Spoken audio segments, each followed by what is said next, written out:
Trade War 2.0 on China.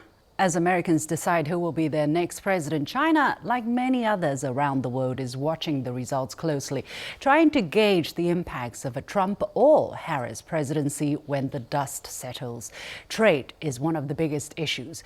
Former President Donald Trump has indicated he would double down on his tariff war against China, while Vice President Kamala Harris is expected to continue Biden's more targeted restrictions known as the small yard and high fence approach. What will their China trade policy look like? Which would impact China more in both the short term and the long run? Does it make any real difference? Welcome to a special edition of The Point with me, Liu Xin, coming to you live from Beijing. I'm pleased to be joined from Sochi, Russia, by Zhang Gong, Vice President of the University of International Business and Economics, Israel. From Chapel Hill, North Carolina, the United States, Klaus Laris, Professor of History and International Affairs at the University of North Carolina at Chapel Hill, and a Global Fellow at Wilson Center in Washington, D.C. From D.C. by Professor Rick Dunham, co-director of the Global Business Journalism Program of Tsinghua University. And last but not least, here in the studio, Zhao Hai, Director of International Political Studies at the National Institute for Global Strategies. Welcome to The Point. And let me make it clear, today's discussions are not any official interpretation or prediction, but a scholar's view. I'm going to start with with the impossible, and I want to get one word and one sentence from each of you in the order that I introduced you. Who do you think will win? Zhang Gong. Well, I believe the latest statistics are showing that Kamala Harris is going to be the next president of the United States by winning Wisconsin, Michigan, and Pennsylvania, and possibly Nevada as well, among the seven swing states, as they call it. Okay. Rick? I think Harris will win. I don't feel very confident of that, but I think she'll narrowly pull it out. All right. Klaus? I agree with that. I think Kamala Harris will win. I think the American public will credit the Biden administration and Kamala Harris with a good economic performance of the last few months and years. Oh, Zhao Hai. Well, I would love to play the outlier here. I would say that possibly Trump will still win at the end, even though current indicators show that Harris may take small lead. Well, you're the outliner here, but I was going to talk about Trump's trade policy, assuming that he wins. Shall I still stay? Maybe I switch with Harris if the great majority are looking very optimistic for a Harris presidency. Let's start with her. And my question really is, what would it mean for China if she wins the presidency? The 2024 Democratic Party platform states that the Democratic Party or the Kamala Harris administration would seek to de-risk and diversify the economic relationship between our countries, not decouple. We will protect a targeted number of sensitive technologies with focused restrictions, creating a small yard and high fence that preserves our national security. So, John, let me go to you first. It looks like Harris is set to continue Biden's trade policy with China, but to what extent? Yeah, that's what I believe as well. I think he's going to pretty much continue the Biden administration's trade policy with respect to China. But I do speculate maybe a little bit of a small adjustment. I think right now within the United States, there are voices coming out, asking for a reassessment of the small yard high fence policy. And I've heard some voices, and through talking to people over there, I've heard some concerns about the extent of success of this policy, both with respect to Chinese companies' ability to innovate, to continue to move ahead without access to American technologies, as well as American companies' own interest in this whole thing. I think there is some voice talking about that there has to be very effective in terms of slowing China down, but at the cost of greatly hurting American companies, particularly in the semiconductor industry, for companies like Intel and Qualcomm. So there's some voice of reassessment of this. I think it's totally impossible to change to adjust this policy under the Biden administration, but I think there might be a small chance that Washington will reevaluate this as the Harris administration comes to power. Klaus, what is your take? Do you think there will be surprises, or pretty much they will stick to their election platform? I would say so. I think we will see a continuation of the trade policy of the Biden administration. There will be some changes, obviously. There will be new personnel in place, but the broad outlines will be very similar, which means that there will not be a new trade war with China or with anyone else in the world, and that the tariff policy will be continued on selected goods, but in a much more cautious and careful way than if Trump were president. And I think on the whole, Kamala Harris will be interested in cooperation with China on selected areas. Certainly climate change comes to mind, many foreign policy issues, including Ukraine and Russia, I would hope. But regarding America's economic policy, I would foresee a similar course as the Biden administration is pursuing right now. Rick, what are you hearing in Washington, D.C.? What's the talk there? And will Kamala be under any pressure to be more hawkish in terms of trade relations with China? Well, I think she will be under some pressure to be hawkish. I think the Democratic Party tends to be hawkish on China. But particularly on human rights issues. But I think she is less hawkish on the manufacturing issues than Joe Biden. I think Joe Biden is much more of a blue-collar Democrat. She is much more of a high-tech Democrat. So I think if it comes to protectionism, she may be more of a Silicon Valley Democrat than when it would come to tariffs on manufacturing types of products. But I think there will be a rethinking. I think there may be less emphasis on tariffs under a Harris administration, but I do think some of the tariffs or some of the blacklisting in the name of national security will continue if Harris is elected president. Zhao Hai, you don't think that Harris could win? You still think that there is a chance for Trump at this particular moment? But in case she wins the White House, what do you think her trade policy with China would be? Well, I think largely that she will continue the current Biden administration's policy because the current Biden national security strategy is a long-term strategy, and the trade is part of that overall strategy. It's going to last for this so-called decisive decade, meaning that at least for 10 years, when they try to have a stiff competition with China, that trade policy will subject to this overall strategic objective.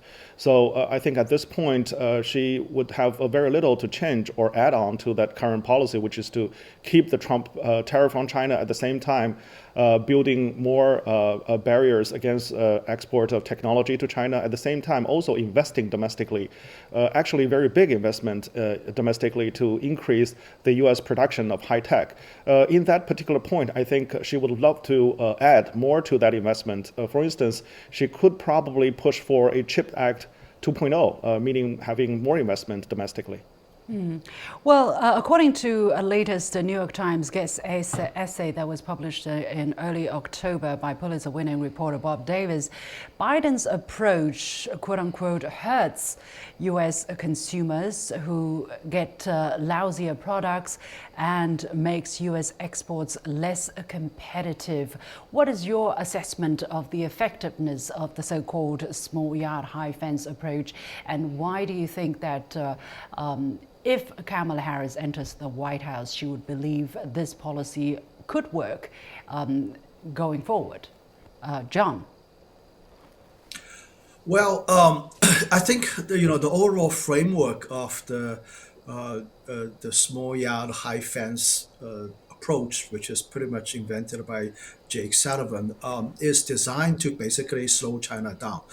It's premised upon assumption that access to American technologies, particularly in the semiconductor industry, is critically important in slowing China down. But on the other hand, history has shown that it also incentivizes domestic and indigenous investment in R&D as well as innovation as well. And I think over the last 3 or 4 years, there are a mountain of evidence that it hasn't really slowed China down. It hasn't really slowed corporate China's advancement in high tech in other areas. So I think at the same time, the cost imposed on American companies is just enormous. I mean, basically, it's cutting off a big chunk of their revenues. It's cutting off not just American companies' revenues, but also critical airlines companies' revenues as well. The best example is ASML, which is a company that provides critical semiconductor manufacturing equipment. And expectedly, there's going to be some voices of trying to push back that. So I think, as our colleague put it very brightly, that Harris is a high tech Democrat from the Silicon Valley, from California, and I think that camp is probably a little bit different from Biden's approach. So I think there might be a slight chance that this is at least something can be put on the table for bilateral negotiation. I think American side is not going to relax that restriction for free. It may ask for something in return from China, which is something entirely negotiable in my view. I think China can indeed offer something that makes Washington happy in return for a little bit of a relaxation on this very restrictive policy. I mean, there are a couple of things on the table that Washington needs China's cooperation, which is something also that China can indeed offer help without materially damaging its national interest, in my view. Klaus, what is your take, given the ineffectiveness or the opposite effect of the approach of the Biden administration, which has actually spurred China's autonomously developed high-tech research, let's say? Do you think if Kamala enters the White House, she's going to readjust that policy and think in a more effective manner? I'm not quite sure that the White House would agree with that interpretation, whether they also view that their current policy has been ineffective. I don't know what the White House thinks, but I doubt very much that they would agree with that. It is costly. I think that is quite right. You look at semiconductors, developing semiconductors in the United States is more costly than importing them from China, for example, or from other countries. Also, you look at EV vehicles, slapping 100% duties and tariffs on EV vehicles makes these EV vehicles, of course, more expensive to the American consumer. But the conclusion of the American Biden administration seems to have been that it is worth their while to do that and to bear the cost, because China is seen as an existential technological threat to the United States. And the United States, from the reading of the White House, as far as I can understand, they don't want to be pushed to the wall. They don't want to be dominated by, for example, Chinese EV vehicle industry. And they believe it is worth their while to bear the cost and push back and develop their own industries rather than being reliant on China or on any other country in the world. Whether that is a correct interpretation, whether we agree with that, is a very different question. But I think that is the reading largely of the White House and the Biden administration. And I would assume that the Harris administration will largely continue that approach. What the difference may be regarding a Trump administration is that Harris will be much more multilateral. She will cooperate much more so, as Biden has done as well, with the European allies, with many Asian allies, and try to develop very solid supply chains all around the world, which then benefit the American government and hopefully the American consumer. That, I think, is one of the major differences between the Trump administration and the Harris administration. So you touched upon... And there will be no trade war. There will be, sorry? There will be no trade war under a Harris administration. You don't think there will be a trade war under a Harris administration? Rick, what is... my colleague said, she will outreach to Beijing. They will talk. They will put both sides will put things on the table and hopefully come to some agreement. I don't think that Harris is keen on a trade war because she has realized, and Biden has realized, that Trump's trade war was counterproductive. It did not lead to any positive results for the United States. So I would be very surprised if a Harris administration would try to redo that policy and play that out again, because it has been found, and I think that is a general consensus in the United States, that Trump's trade war was really a failure. And Zhao Hai, let me jump to you here because you have the Chinese perspective. Does it really mean that, okay, China can sigh a relief and say, oh, okay, there's no trade war 2.0, we don't have to worry so much? Is that going to be the Chinese way of thinking? Because as Lara's talked about, and as we have seen over the past 4 years, the Biden administration is trying to form these little alliances, the sub-alliances with so-called like-minded countries. They call it multilateral, but we call it, small group, any other names. Do you think it is really much easier to cope with than a potential Trump administration? Well, not necessarily. I think, first of all, the current trade relations between China and U.S. is not normal. We have to recognize that. The U.S. has imposed dramatic tariff on China, and overall, the tariffs of U.S. against China is over close to 20%. And that is not a normal trade relationship between the two largest economies in the world. So China has established channels, of course, with the United States to talk about economic issues, financial issues. We've raised this issue many times, and it seems that the Biden administration is non-responsive. From the very beginning of the Biden administration, we wanted to renegotiate the terms, but they refused. And the USTR has done nothing so far for the past 4 years. And moving forward, I think it's very likely that the evaluation of the Biden administration is that their trade policy against China is quite successful in terms of suffocating China's technological innovation and progress, in terms of preventing further rise of China's export to the United States. And so that possibly will give them the idea that continuation of current policy is the right way to go. However, from China's perspective, this is absolutely a lose-lose situation. And the current policy of both, I think, Biden administration and possibly a Trump administration is both subject to a political hijacking.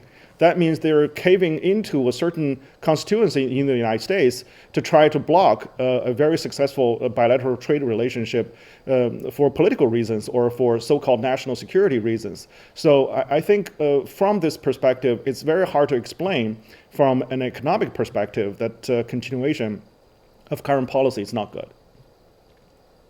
Rick, what is your take? Is the continuation of the current policy going to be an easier scenario for China in the mid to longer term?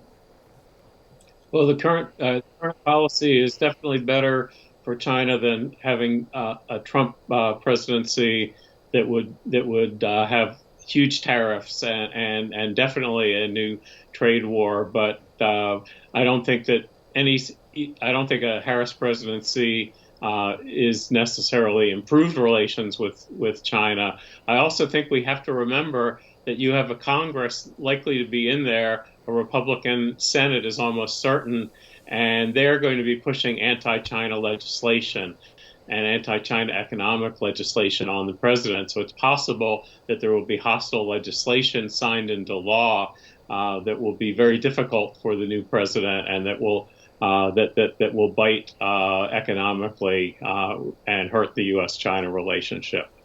Do you think at this point, I'm asking all of our 4 guests, do you think at this point it still makes sense to assume if Trump enters the White House, what would the trade policy would be? John? Well, I think that's for sure that, Lighthizer they're serious about imposing a 60% tariff on China. If not done immediately or wholesale or at once, it's going to be done over time. And I'm pretty sure his target is all about decoupling, 100% decoupling. He has done that. I mean, he has demonstrated in his interviews, in his book, in his speeches that this is his target. And I think definitely Robert Lighthizer has Donald Trump's ear. So I think they're serious. It is going to be a trade war. There's no doubt about that. Now I think I'm actually, as not optimistic at all that Trump is going to come to power. That's the good news. Harris actually she made a big deal out of calling out a tariff that is going to hurting American consumers, that is going to hurt America working class people, and she actually came up with a brilliant statement in saying that tariffs is essentially a sales tax American consumers and American people can understand the meaning of sales tax because they're paying for these things, right? So I think by saying this, she basically corners herself into a box that at least she's not going to increase tariffs with respect to Chinese imports, and that at least as all of us. I guess most of us have been saying that a trade war at least is going to be averted. But Klaus, what is your understanding? Although she have made that statement calling tariffs a sales tax on the American consumers, and yet the Biden administration largely kept the tariffs that the Trump presidency put in place. And do you think this is going to continue to be the case during potential Harris administration? Yes, I would agree with that. She may well increase tariffs a little bit, but she will not slap 50% or even higher tariffs on many products from Will China. she scale will be back? much more Will she She scale? might also. I think what she would do, at every administration, all major policy areas are looked at for the next 1 month or two, and they will come up with a new evaluation, including with trade policy towards China. I can well imagine that some tariffs will actually be reduced, while other tariffs may actually be increased, depending on the products and the goods under discussion.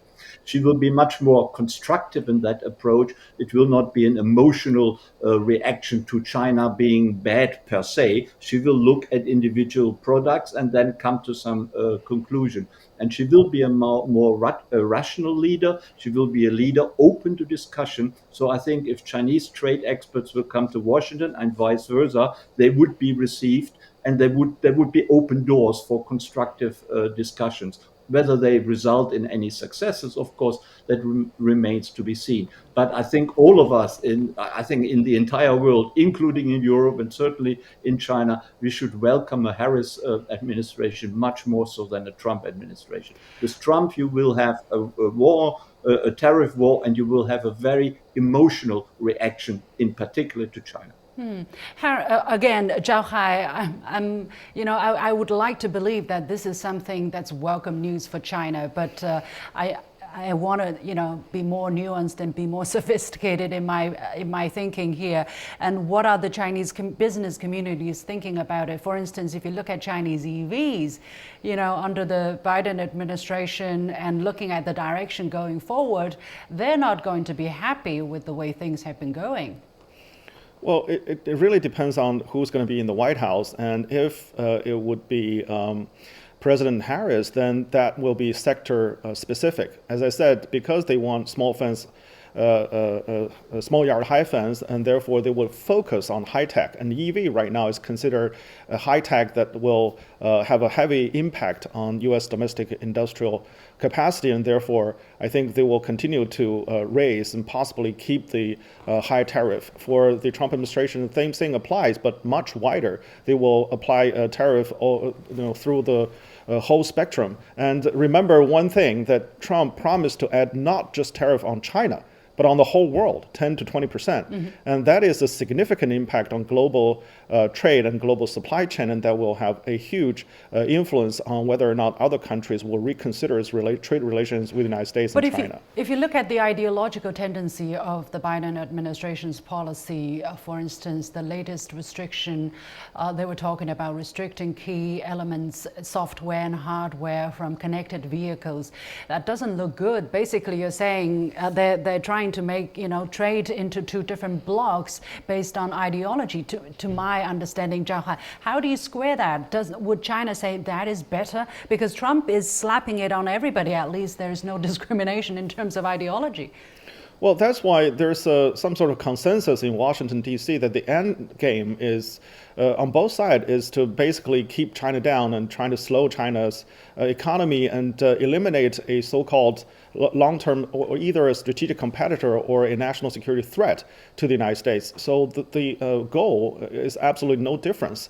It's only just on the one side, they wanted to do it with very sophisticated measures, and the other side is trying to bring out the big stake and to end this as quickly as possible, because they have different way of thinking about comparative power between the two countries.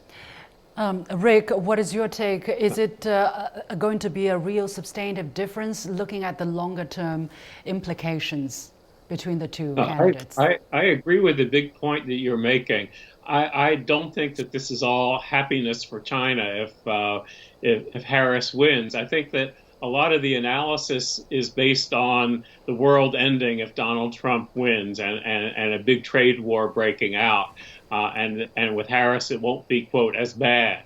I think that there will be a lot of bad news for China on trade if Harris wins, and I think specifically the points that you raised are all valid, and particularly with issues like EV, she's going to be very tough, and I think in the cases of some of the Trump tariff strategy, it is let's make a deal. He comes on really hard, and he says that's what I'm going to do now. How are you going to counter? What's your offer? But the big problem with Trump is that he could set off a global trade war with his tariffs, and that would hurt the global economy. And it's the unpredictability of Trump that I think is the biggest problem for the global economy. That he could set off something that could have global implications, and that could send the global economy tumbling. And I think a lot of analysts, a lot of economists would rather have something they feel is more certain with Harris, which is pretty much closer to the status quo, and they feel more secure having someone like that in office than someone as unpredictable as Trump. Yeah, well, it doesn't necessarily mean that you're on the right direction, even if you are more predictable and steady. John, let me come back to you here. Is the Chinese government prepared for a potential Harris administration? Do you think the Chinese companies are prepared for such a scenario? Well, I'm pretty sure the way the Chinese government operates, it's definitely have plans for dealing with either winners. I think the government is, as far as I know, actually I've been working with some of them.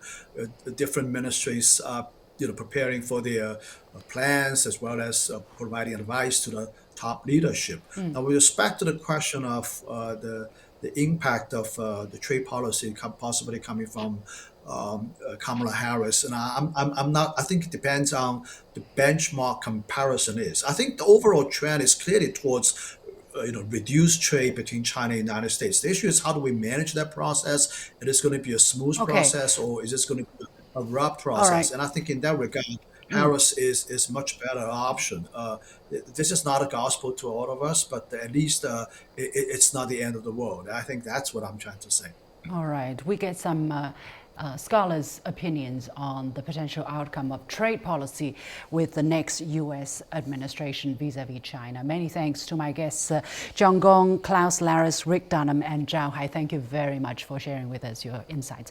And with that, we come to this special edition of The Point with me, Liu Xin, coming to you from Beijing. On behalf of the whole team, thank you for watching.